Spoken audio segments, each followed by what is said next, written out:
Disclaimer, if you have not seen the last video, I request that you do, simply because of the fact that it's going to give you some more knowledge of where I got this file from, which is actually pretty interesting, and just give you, I guess, a better idea of what's going on here.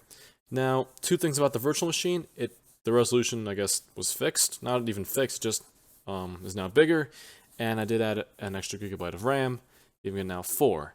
Now also, I did film this video already, but I had to format my SSD, and in the process, I actually lost that video. I couldn't recover it. There's a whole story behind that I don't want to get into.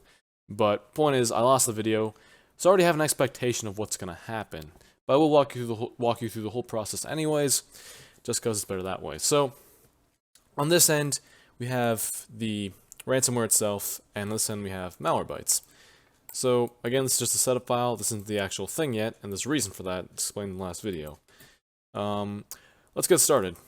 Now, it may take this a while to boot up. I don't actually know. Website blocked through the Trojan. That's on my main PC, not my regular, not the virtual machine. I don't think it's connecting through this, but I'm just going to disable Malwarebytes for a few seconds. Alright. We don't have to worry about that for now. So, anyways, it does take this ransomware a while to actually get started. As you can see, it's on the top here of the task manager. The Enderman, not sure what the whole word is, but anyways, so as you can see, yeah, it's again, just takes a while to boot up, but it will get there. Now, if it's going to actually affect these test files here, I actually don't know. I have my doubts about that, but we'll see just what it does for sure. And again, I'll explain certain things. I'll try to explain what I can. Just as I pause the video, there actually is something cool going on here. This file has now actually been encoded. This was a raw file before containing the ransomware for this actually, but it has now actually been encoded. As you can see, .no more ransom right there. And then it has this huge bunch of text garble.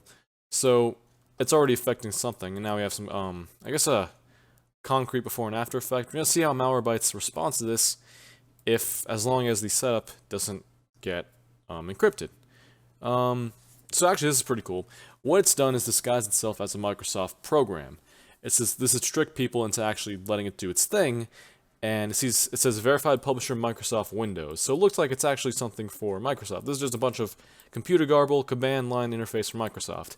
Your average viewer, your average suspecting Windows user who doesn't know much about computers is going to think this is just another random Microsoft or Windows command or Windows thing going on. They're not going to know that that's ransomware. Even I wouldn't know, because again, this looks very believable. So we're going to let it do its thing. As you can see, it says, attention, all the important files on disk are encrypted. The details can be found in readme.txt files, which you can find on any of your disks. So it just filled up the desktop with all these readmes. They all say the same thing, but I'm going to give a walkthrough of what they say. In a nutshell, all important files on your computer were encrypted. To decrypt the files, you should send the following code, this, to pilotpilot088@gmail.com. Receive all necessary instructions. Basically, what they want you to do is tell them, hey, my computer's been hacked, or I guess taken hostage. How do I fix this? They're going to send you a Bitcoin address to where you pay the ransom for. And depending on how strong the ransomware is, depends on whether you should pay or not. Mostly, honestly, I would search, first things first, go on a separate computer or your main computer that has the ransomware on it and search online for a solution. There's probably plenty out there. And sometimes antiviruses will sort of get rid of ransomwares, hint, hint of what's going to happen. So we're going to start Malwarebytes, but it's just best to search online or run certain antivirus programs such as Malwarebytes, or there's plenty of other great free malware or antivirus programs out there that you don't need to pay huge amounts of money for or any money at all. So there's other ways than to pay. Over time, we've sort of, I guess I would say, overcome the restrictions and the I guess powers you'd say that these ransomwares have had, such as WannaCry. When they were first introduced, though, they were very strong, but now we know our ways around these things, and antiviruses do come with certain decryption programs and whatnot, and certain decryption features to get rid of said ransomware. You know, and it looks like this is not something that would be This looks like something you wouldn't be able to get rid of, but we're going to see what happens here. So we're going to run Malwarebytes. We're going to do our first scan. I mainly want to see what happens to this file because this didn't actually happen on my first recording.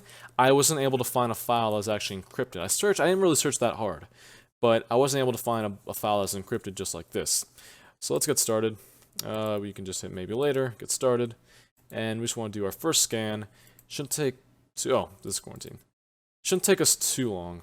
So let's see how this goes exactly. I'm just going to scan through the entire virtual machine hard drive. We're back and it's done scanning and has 5 items detected. This was the amount of items detected on my first recording, but basically as you can see here, this is all malware. These are, don't want to do that. Yeah, these are all files, registry values. Not exactly sure what a registry value is or a process module, but there is one thing I want to pay attention to here, ransom.server. We're going to click that.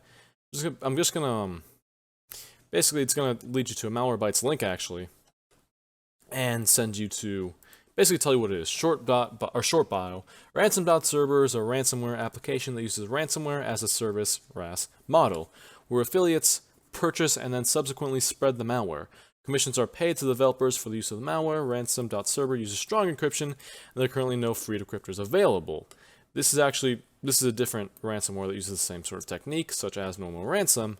I will want to take a look at this one later, but that's for a different video. Now, there is protection that Malwarebytes offers from this.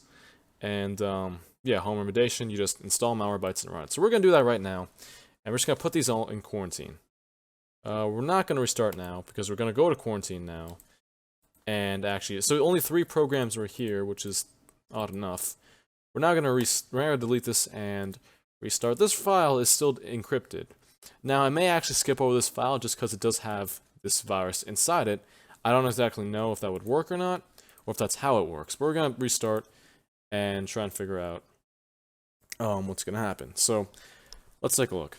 So, we're back and everything looks okay, but are my files still encrypted? I'm not quite sure. There's this one right here. Everything right now looks harmless. Again, I don't know if it actually does offer decryption, a decryption sort of process now that I think about it.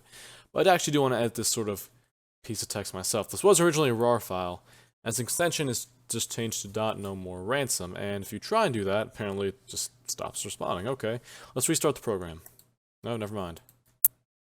If we rename this and we put .rar, do we have access to the file again? So I guess it gets rid of the ransomware, but it doesn't change the extensions. I don't know.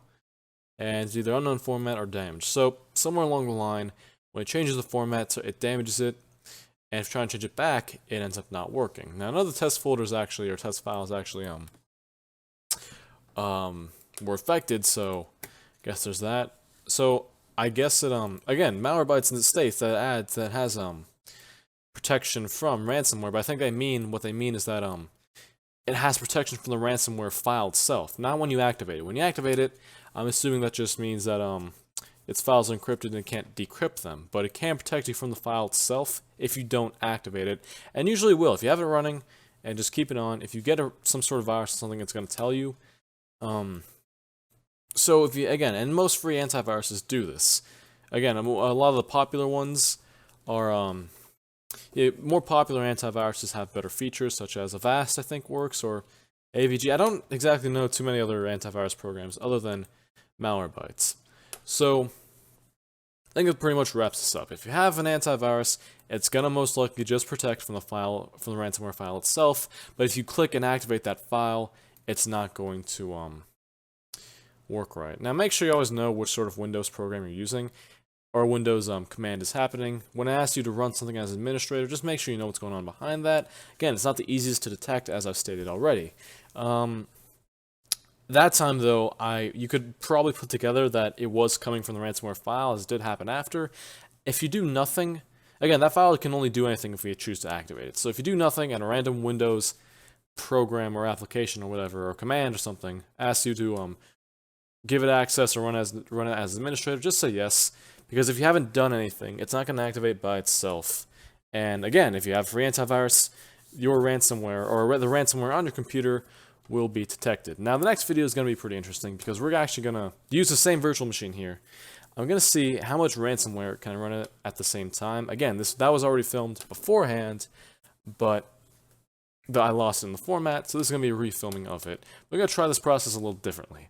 That wraps us up, though. Again, check out the last video just to give you a little more insight, but that should give you a better understanding of how antiviruses will combat ransomware. Again, you cannot decrypt already decrypted files. If that happens, you'll just need to get those back yourselves, if you can even find them in the first place.